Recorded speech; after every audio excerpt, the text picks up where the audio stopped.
My name is Alyssa. I've been married to my husband, Smith, for 3 years. I work as an insurance sales agent. Although I have flexible hours, I work on commission. So sometimes I get home later than Smith during busy periods. Smith has always been there for me, running his small business.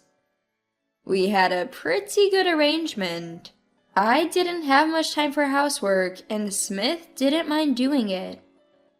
But the issue has always been with my sister-in-law.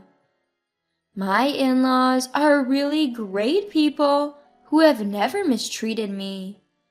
However, sister-in-law is super attached to Smith. From the beginning of our relationship, she's been causing me problems. Despite multiple warnings from my in-laws, Smith has always taken her side. We argue about it now and then, but since we only see sister-in-law a few times a year, I didn't make a big deal about it. However, that doesn't mean I don't hold some resentment towards her. For example, I like a particular brand. While I don't splurge on it, I do buy things I want from my own savings or by working extra hard. She once accused me of getting those items from Smith and even stole from me. This happened when we went to my in-laws' house for a Christmas visit. When we walked into the living room, sister-in-law was already a few drinks in. "Ah, Smith, you're back." "Yeah, you're already drinking?" "It's Christmas, come join me." "Oh, alright then." As Smith was about to sit, I said, "We haven't even greeted everyone yet, and we're not staying the night, you know. If you start drinking now, we won't be able to drive home." She scoffed. "Geez, what a strict wife. It's fine. Smith can just stay here. Why do you need to go back together?" I retorted, "So that's what comes to your mind before even saying Merry Christmas?" She then annoyingly leaned on Smith and whined, "Smith, Alyssa is bullying me." I was so disgusted by Smith's failure to push sister-in-law away that I headed to the kitchen. "Mother-in-law, Merry Christmas." It seems that mother-in-law was so wrapped up in preparing a full-course Christmas meal and party that she didn't hear our exchange. "Oh, you're here! Sorry, I didn't notice. Merry Christmas." "Is Smith not here?" "Smith is in the living room with sister-in-law." "Oh, Smith didn't even greet me." "I apologize." "No worries, it's not your fault, mother-in-law." As she said that, mother-in-law headed towards the living room. I followed her and found Smith evidently unable to refuse an offer to drink with sister-in-law. Mother-in-law saw this and said, "Smith, what are you doing here without even saying hello?" "Well, Nora was feeling lonely, so we decided to have a drink together." "You should have greeted us first. I was wondering why only Alyssa came to greet us." "I couldn't turn down the drink." Smith mumbled something, looking down, but I ignored him and took my seat. Just then, as I put my purse on the chair, sister-in-law perked up and started talking. "Wow, is that a new purse? Nice." I had a bad feeling and promptly placed the purse back on my lap. Sister-in-law looked visibly annoyed and said, "I can't afford one. Smith, I want one too." "Well, I didn't buy it." "Then give me Alyssa's." "What? How dare you say that? You don't have to give it to her. It's expensive, right?" Who would hand over an item worth at least a few $1,000s, especially when it's practically brand new? I gave sister-in-law a dry laugh. "If you want one, go buy it yourself. You live at home, so if you work decently, you can afford it." True, sister-in-law lives at home but only works part-time about 3 days a week. She probably can't even afford the cheapest purse I own.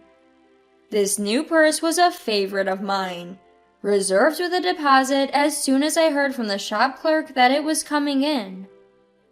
There's no way I would easily give that up, especially not to sister-in-law. Then Smith started saying something outrageous. Hey, give that to Nora. What?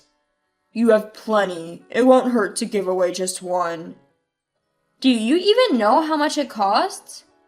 If you have so many, what's the problem? No way! I even paid a deposit to get this. Stingy! So stingy. Could you please not talk like a child? Are you even an adult? I just started using this brand new bag, so I can't give it away. I have no intention of giving away any of my other bags either. Stingy! With that, sister-in-law stormed off to her room. Smith also stood up, following her. You went too far, and since you're not giving it, you should apologize. I won't see my sister-in-law after Christmas, so it doesn't matter. I thought, but I was wrong. A few days after Christmas, as I was preparing to go to a hotel lunch with my friends, I opened my closet to grab a purse, but it was missing from the bag where I'd stored it. Frustrated, I went straight to Smith's place. Smith seemed upset to see me walk in, but began to look anxious when he noticed I was holding the empty bag. What? I don't know anything about it. Maybe you left it at your parents' house? I haven't even said anything yet. Don't you know? You gave it to your sister, didn't you? I told you, I don't know. Maybe you left it somewhere, like at your parents' house. Fine, I'll search your parents' house then. I'll also call them. If I don't find it, I'm reporting it to the police. It's an expensive bag. If someone broke in, that's a big deal. Smith turned pale at the mention of the police, but quickly retorted, Even if the same purse is there, maybe Nora bought it herself? I took a card out of the shopping bag and showed it to Smith. It's a limited edition with a serial number. There's no way it's the same. I didn't know that. My sudden visit surprised them, but they let me into my sister-in-law's room when I explained the situation. My purse was easily found in the messy room, but it was in terrible condition. The bag had remnants of food and drink stains, and it seemed beyond repair. Even my mother-in-law was at a loss for words. Suddenly, my sister-in-law, perhaps realizing someone was in her room, barged in shouting, "What are you doing? I told you not to come into my house." "Just give me back my purse. Actually, you can keep it. Just give me the money back." "What are you talking about? I bought it." Probably coordinated with Smith. When sister-in-law said that, she had a smug look on her face and seemed quite pleased with herself. So I told her the same thing I had told Smith. "I've already explained this to Smith, so you should pay me back." "But Smith gave it to me. It's mine, and it was a gift, so it doesn't matter." Here was my sister-in-law acting like a child, even in her 30s. It was more pathetic than annoying at this point. My head was starting to hurt, but wasting a few $1,000s was out of the question. "All right, I'll file a police report. It's theft, right?" Mother-in-law was the one who reacted. "Please, no police. She's still my daughter. I'll cover it, and Nora can pay me back from her salary. Please." Mother-in-law looked at me with tearful eyes. It tugged at my heartstrings, but I couldn't let it go. How about sister-in-law pays from her salary instead? If there's even one late payment, I'll file that police report. "What? Why should I pay?" "Be quiet. I won't let her go out, so I'll manage her bank account that her salary goes into until everything is paid back." "This doesn't make sense." I left mother-in-law to handle the situation and went home, still pondering how to deal with Smith. Then a plan came to mind. I'll probably end up divorcing him, but it doesn't matter anymore. The day of reckoning was approaching. Months later, the day had come. We had gone to my in-laws' house for some reason. Today was the day our new home would be finished. We had been invited by my in-laws to celebrate, and my bag was packed with divorce papers.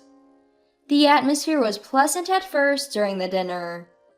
I might not even have to hand these divorce papers over, I thought. But Smith disappointed me as usual. "Hey, I wanted a house too! Give it to me!" Just as I suspected. My in-laws' eyes bulged out at the ridiculous request.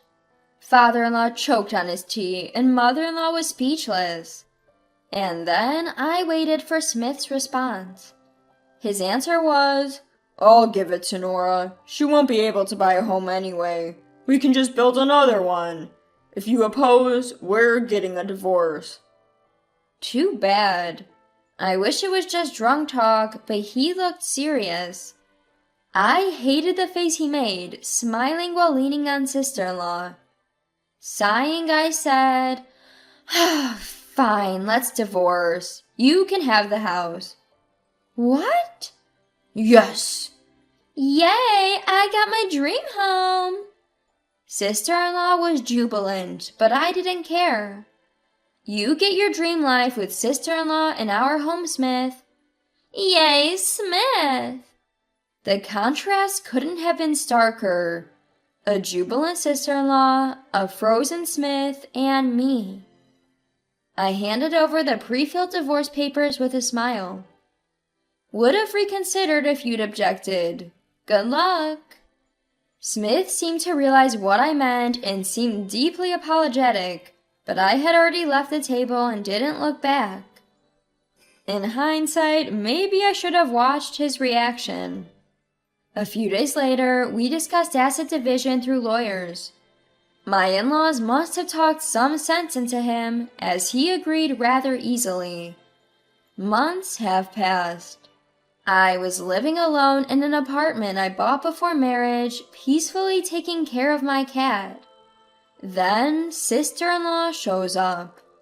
When I opened the door, there she was, deeply apologetic. "I'm sorry, help me." "Who are you?" "Don't talk like that. We were family once." "I don't recognize people like you as family. You're the one who said that, right? Besides, we're divorced, so we're literally strangers now." "Please, I can't make it on my own." Upon a closer look, my sister-in-law was in rags. No wonder, Smith's earnings were less than the average temp jobs in the area. I said I'd leave the house, but I never said anything about continuing to pay the mortgage. The mortgage built around my income would be too much for Smith to handle. I bet the loan alone would swallow up his paycheck. Originally, the home was built so I could live there with Smith, but now I don't care anymore. "I never thought Smith would earn so little." Neither did I. Smith is what you'd call a freelance writer. If he writes, he makes money. If he doesn't, well, no income. Smith hates working. He gets sick if he has to do regular work outside, so a regular job is out of the question for him. He's tried it before but quit after a few months. So he was content doing housework while I was the main breadwinner.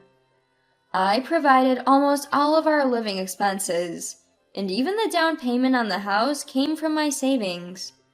I found out that Smith boasted how he funded our lifestyle and splurged on luxury items without contributing to living expenses.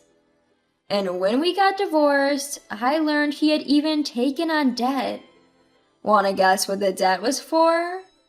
Presents for sister-in-law. I knew something was off when I saw high-end clothes and accessories scattered in sister-in-law's room, items she couldn't afford on a part-time job. My suspicions led me to discover thousands of dollars in debt on Smith's credit card. Sure, he could pay it off if he worked, but let's be real. Someone accustomed to a laid-back lifestyle isn't going to suddenly work hard. Why not sell the house then? We've been cut off by Mom and Dad. They've sold our house and moved away. If we sell, we have nowhere to go. That caught me off guard. While my in-laws had always been soft on my harassing sister-in-law, I thought they would never actually abandon her. But it seems they'd finally reached their breaking point this time. No surprise there, with Smith falsifying his income and stealing the house from me, and sister-in-law sticking to him like glue. And then there's the home loan in tens of thousands of dollars. Even loving parents have their breaking point. It's what you chose, right? A home with just you and Smith. But Smith told me to sell my gifts, to work because we can't sell the house. That's on you. It's painful to see a 32-year-old crying at the doorstep. Actually, Smith is 10 years older than me. And believe it or not, sister-in-law is 8 years older than me. It's just pathetic that no one had set them straight before. But that's a separate issue. Why should I help people who've mistreated me all this time? I'll be going freelance a month after the divorce. I have my professional connections from my diplomat days, so I'll be just fine. But that's for my future, not for the downtrodden sister-in-law standing in front of me now. Please, can you at least take over half the mortgage? I couldn't help but burst out laughing, which enraged sister-in-law, her face turning beet red. What the heck? I'm begging you. Let me make this clear. No, I won't pay the mortgage. Why should I pay for a house I no longer live in? But you're the sister-in-law. So, I'm no longer your sister-in-law, got it? If you keep this up, I'm calling the cops. Do you want a criminal record too? My sister-in-law was startled by the mention of the police and scampered away. It's likely that Smith and she will have to fend for themselves from here on out. They're both adults. They should get what they want with their own efforts.